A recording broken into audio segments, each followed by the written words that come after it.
mengenai penguatan cap tikus atau narkoba. Saya mau bertanyakan masalah anak buah anggota saya di pelabuhan, baik tenaga besar buruh bongkar muat maupun bagasi. Karena sistemnya di sini Pak, anggota itu cari cuan, cari duit. Jadi dia tidak tahu apa isinya, kan? Jadi setelah diperiksa atau ditangkap, namanya ternyata itu cap tikus. Jadi pihak mana yang bertanggung jawab? Karena anggota kelancaran, ya apa boleh buat. Jadi itu Pak. Jadi kalau menurut kita yang mempersaksi, karena apa? Karena ini anggota mau cari duit. Iya Bapak. Cap tikus, ya. Yang pertama itu merupakan tanggung jawab kita bersama. Ya, karena Bapak ketahui cap tikus merupakan salah satu barang yang dilarang, Pak. Ya, kita dilarang menjual cap tikus dan itu ada di peraturan gubernur termasuk narkoba, barang ilegal. Karena semua difokus pada botol aqua. Iya. Jadi tidak tahu itu isinya. Bisa kita bedakan yang mana aqua, yang mana cap tikus. Nah, makanya di sini saya mengajak dari pihak. Kita kan sebagai buruh tidak bisa periksa dalam dus. Tugas kami hanya mengangkut. Kalau kita masih mau periksa barang dalam karung atau dalam dus, itu bisa memperlambat. Makanya gini Pak, di sini kan karena mungkin kebanyakan barang-barang itu dibawa sama buruh-buruh liar yang tidak terdaftar dalam TKBN. Agus tadi sudah mau angkat tangan. Habis ini Pak. Assalamualaikum warahmatullahi wabarakatuh. Perkenalkan, nama saya Abis Ahmad. Perwakilan mandor, kebetulan mandor, anggota saya mengenai barang titipan. Karena barang titipan ini masih zaman kasih lala Pak Rahmat lalu. Dari 2021 ini kita sudah sampaikan masih Pak Moses kepala KSOP mengenai titipan. Boleh saja titipan itu asal melibatkan anggota kita, bagasi atau bongkar muat. Itu. Masalahnya barang titipan ini, bukan barang-barang ini, ada ban oto di situ, ada kursi. Kalau cuma dos-dos kecil, kan itu barang titipan itu kan cuma barang-barang kecil. Ini ada kursi, ada bal-bal. Jadi kalau mau hitung kubik itu seberapa kubik, 10 kubik itu. Karena itu kebijakan yang lalu masih COVID, mungkin saya cuma kawan, nanti akan saya teruskan bukan pengambil kebijakan kan, nanti kita akan duduk bersama dengan Ibu Kepala KSOP, Ibu Martina untuk membicarakan mengenai penitipan barang tersebut. Mungkin dari saya sekian, terima kasih. Di titik saya di Jatan Ras, kemudian 2019 saya ke Minahasa, Serse, 1 tahun 11 bulan misalnya. Baru pindah ke sini tahun 2021. Jadi kalau cerita tahun 2020 saya tidak tahu. Tapi nggak apa-apa, itu sebagai masukan kami. Tapi yakinlah Pak, di tim lapangan kami sudah banyak berubah. Kami lebih mengedepankan keterbukaan. Salah satunya setiap kami melakukan penindakan itu kita lakukan live streaming. Makanya tadi kalau memang nggak pandai dalam tekan-tekan online tadi yang seperti kayak SIM, ya mungkin pas santai bawa ini di YouTube-nya juga boleh. Kita di setiap melakukan kegiatan tim lapangan kita sudah live di Facebook. Jadi silakan join, silakan lihat diapain saja tim kami. Semuanya sudah terbuka kok Pak. Dan selama periode saya, alhamdulillah hampir tidak pernah terjadi permasalahan masyarakat yang keberatan. Malah kalau sudah tim lapangan kami turun tuh, kalau ada yang berkelahi sampai ini, kemudian apa tuntut dia?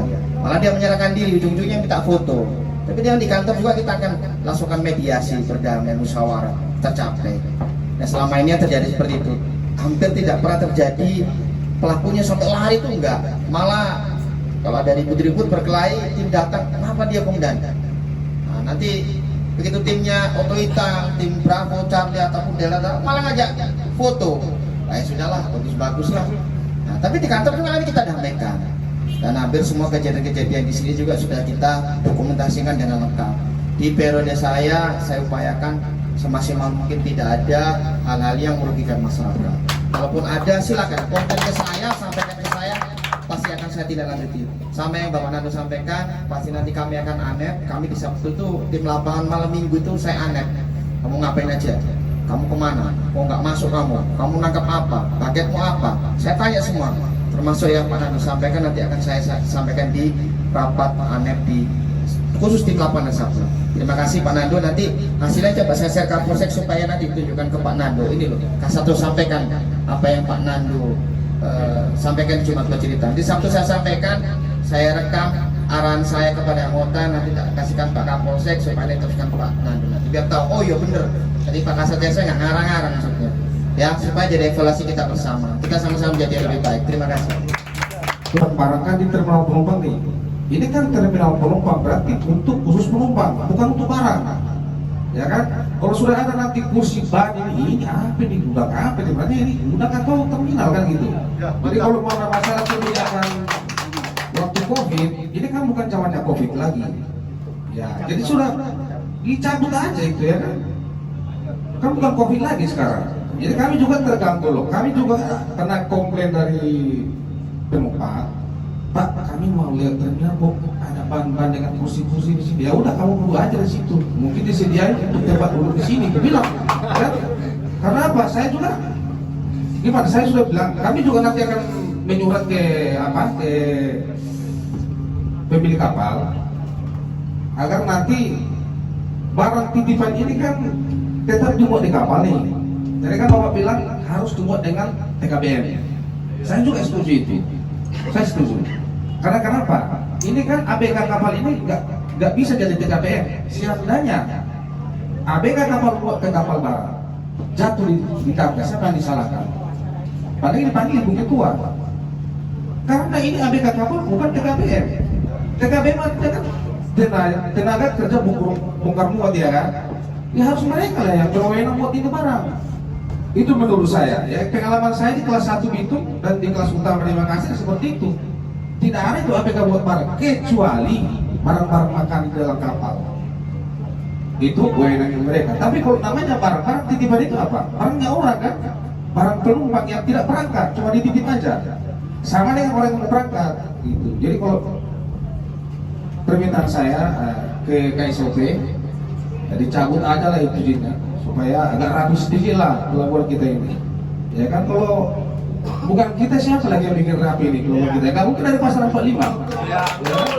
Terima kasih. Mungkin harus bisa kami memberikan sedikit himbauan, terutama bagi operator maupun mereka yang owner kapal. Ada satu hal yang perlu disikapi karena setiap kapal berlayar banyak sekali masalah yang di laut yang perlu kita hindari. Yang terjadi kemarin itu yang lagi diproses ini, ada satu peristiwa di mana kapal berlayar dari Ternate menuju ke Bitung,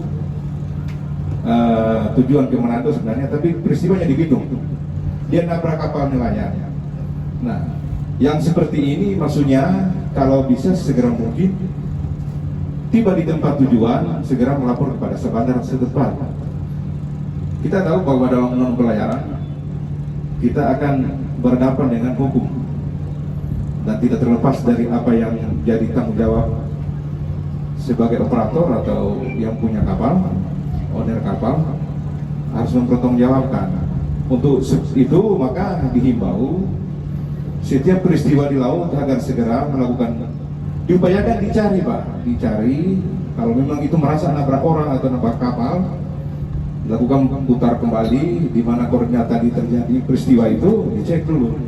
Kalau memang tidak ada barang yang rusak atau apa, barang buktinya nggak apa-apa, balik aja, tapi harus segera dilaporkan ya, supaya semua kapal yang peristiwa seperti itu tidak menyalahi aturan.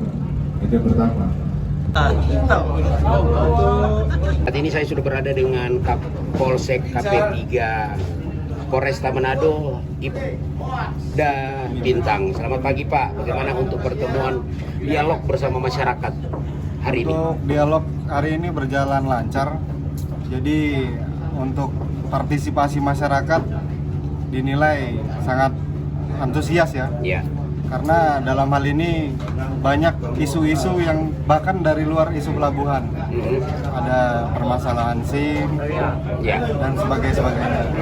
Itu dari acara ini kita bisa ambil kesimpulan bahwa kita bisa dekat lagi dengan masyarakat. Kita bisa setidaknya bisa memberikan kepastian apakah yang masih menjadi kendala di hati atau yang ingin disampaikan, mungkin tidak tahu harus menyampaikan kemana. Seperti tadi ada permasalahan-permasalahan kecil yang sebenarnya bisa diselesaikan dengan cara menghubungi 112. Ya, oke. Pak Kapolsek, nah tadi juga ada Itu saat saya baru menjabat di sini, dari pertama saya menjabat di sini, minggu pertama saya sudah buat rencanakan, yaitu dalam setiap bulan saya buatkan sprint, surat perintah untuk melakukan patroli, pengecekan maupun penggeledahan. Jadi itu dilaksanakan oleh yang piket hari itu, dibantu dengan piket fungsi. Nah, pelaksanaannya kami mencari sampai ke dek bawah kapal, kami melakukan surveillance di depan pelabuhan. Jadi untuk meminimalisir barang-barang tersebut beredar di luar wilayah Manado, saya kira sudah sangat signifikan karena dari 2 bulan terakhir sudah banyak penangkapan, dan tidak hanya cuma penangkapan itu sudah kami sidangkan. Jadi sudah ada datanya, lidik, sidik maupun sidang kami serahkan ke Sat Narkoba. Jadi bukan hanya kami tangkap atau misalkan kami melakukan pemusnahan secara pribadi, tidak, kami melaksanakan proses hukum. Untuk itu setelah kami tangkap, kami melakukan penyelidikan maupun penyidikan, kami berkoordinasi dengan narkoba. Nah, di situ kita bisa melakukan untuk persidangan yang bersangkutan.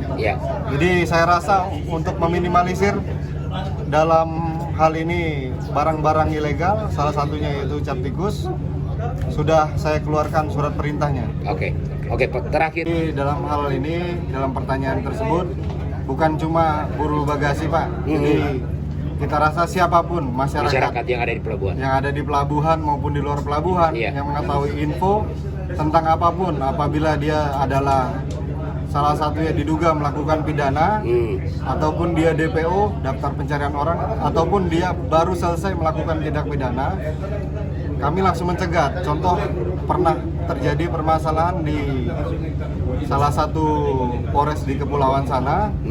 Jadi dalam hal ini salah satu DPO dari mereka, kami juga sempat amankan di pelabuhan. Nah, jadi kalau untuk hal-hal seperti ini sudah biasa terjadi dari dulu. Yang pertama respon adalah dari terminal, pelabuhan maupun dari perbatasan. Oke, itu saja Pak.